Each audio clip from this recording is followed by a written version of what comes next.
Hi guys, welcome to Strength Reversed. My name is Amy. Thank you for watching. And today's topic is a VR to Tracy from Temperance Tarot.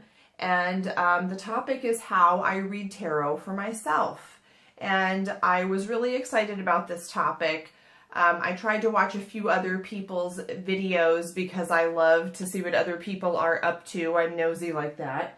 And also, the bulk of my tarot reading is for myself. I do read for others professionally on a limited basis. I have a tarot meetup where I have a lot of, there are a lot of cool people there, and I'm lucky that I have a place where I can talk about tarot with other people in person. And so we meet about once a month. I don't usually get readings there, even though we exchange readings, because I don't have anything left to ask. I'm all read out. I've already asked all the questions for myself, so I can never think of anything to ask. I'll have to come up with a question I can ask this month. But that's always fun. We've read at the Medieval Fair for a couple of years. That's just a different style of reading that's not... it's really fun, but it's not my favorite because I feel like I have to fudge my boundaries there a little bit. One of my personal tarot boundaries is that I don't read with an audience. Like, I don't like for other people to watch the reading. And you have to kind of fudge that there because, you know, people are there with their boyfriend or their friends and family, and they're sitting on a bale of hay asking surprisingly personal questions. And so I'm like, do you really want to talk about that here? But anyway, so it's fun. And so I've you know, done some online reading. And so I do like to read for others, but it's not a goal of mine to have that as a business because I think it would get to be very stressful, and that feels heavy thinking about having it as a business. This summer, though, I do have a goal of maybe branching out and having a few more clients or exchanging some readings with people. But most of my tarot practice is for myself. I do have a space in my house that is dedicated to my spiritual practice. It's kind of it's not big enough to be a bedroom. It's kind of, I guess, what is supposed to be an office, but my office is me sitting in an armchair in my living room with my laptop watching The Real Housewives. That's how the bills get paid in this house. So I use this for my tarot room. My son calls it the fortune room. And he made a big sign with, you know, an arrow. Fortune room this way. So, yeah, that's hanging on the door. I really like this space. And when I don't read for other people here. That's usually for my friends at the kitchen table, or for acquaintances. It would be usually out at a coffee shop or out and about. And so here is mostly, you know, the more heavy-duty readings for myself. I usually do a card of the day, and one of my goals in the last couple of years was to not be so compartmentalized. I'm one of those people that, you know, tarot cards belong in this room, and so I've tried to really bring them out into my real life. So I have a deck on my coffee table and a little tray on my nightstand, on a little bookcase, you know, on my dresser in the bedroom. And usually in the morning I'll do my daily draw there, and if I don't have time as I'm getting ready to pull a card off my dresser, then when I get to school I'll sit in the car. I keep a tarot deck in a bag in my purse. I'll do my daily draw there, and I'll wait until it's that evening, and I'll kind of pull one as a reflection. And those get recorded in this journal, a calendar, I guess.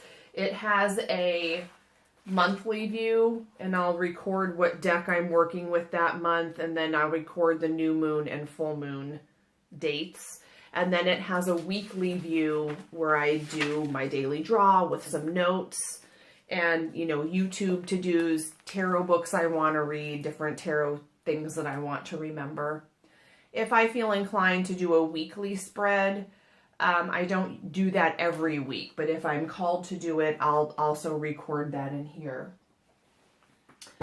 I do a new moon spread every month. I don't do anything for the full moon. And my new moon spread, honestly, it's in the back of my head for the month. Okay, I just heard a pool of wax trickling somewhere. I don't refer to my new moon spread. The next month when I do the next new moon spread, I'll look back and go, oh yeah, okay. So it's kind of on that to-do list to start referring. But I'm a note taker, and so when I study tarot, I take notes in the front of this book, and then I record all the readings I do for myself in the back. So a new moon reading, I would record in here. I do not record in any way readings that I do for other people. I let those leave my brain. Most of my tarot studying is done in the evenings, and I usually sit on my bed and either watch a couple of videos or read some tarot books. Right now I'm working through the Suit of Wands, and I like to compare a few decks and see what impressions I get from a certain card across decks. And then I will compare it to what a few books say. And I kind of, you know, synthesize all that information. So I'm doing Wands right now. So when I read in this room, I really like to set the atmosphere. I always have candles lit.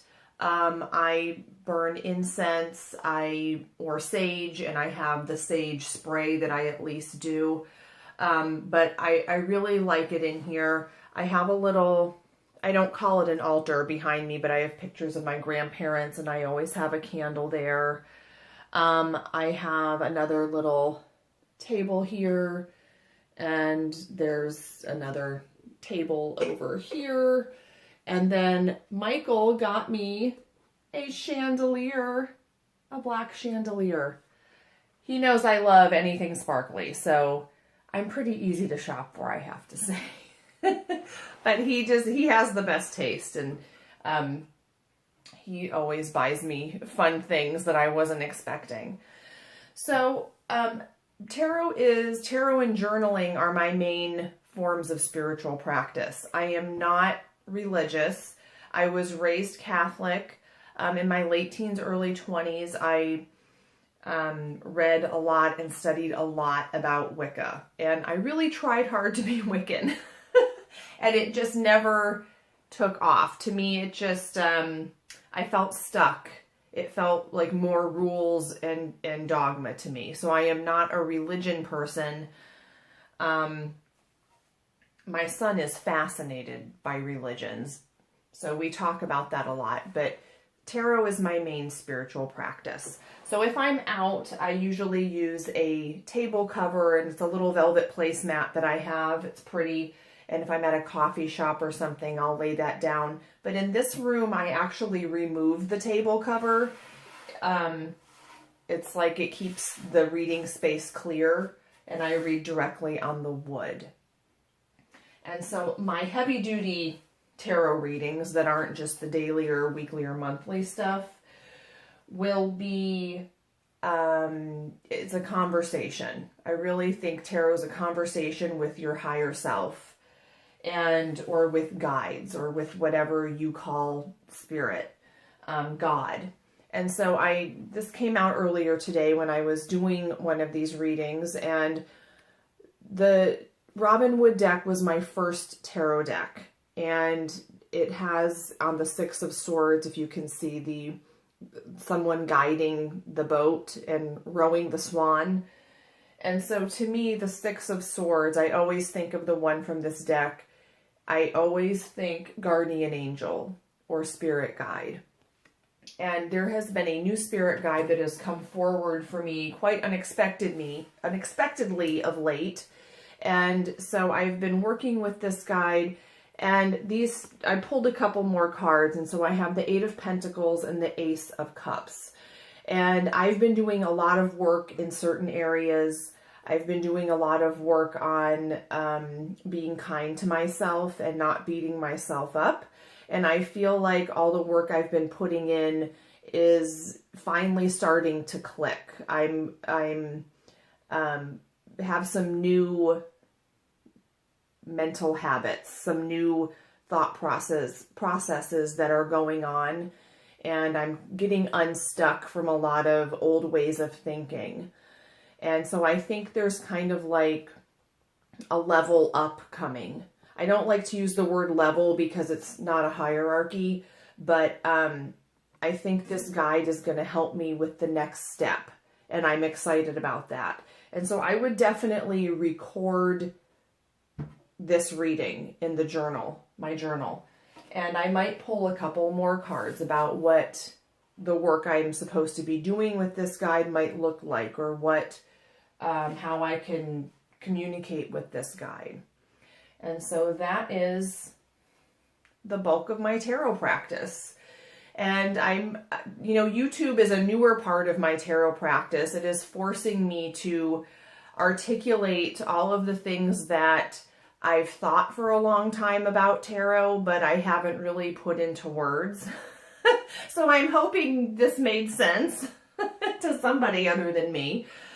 So if you're on the YouTube adventure along with me, I'm going to try to watch all the videos I can on other people's videos on this topic, and I will for sure link Tracy's in the description below.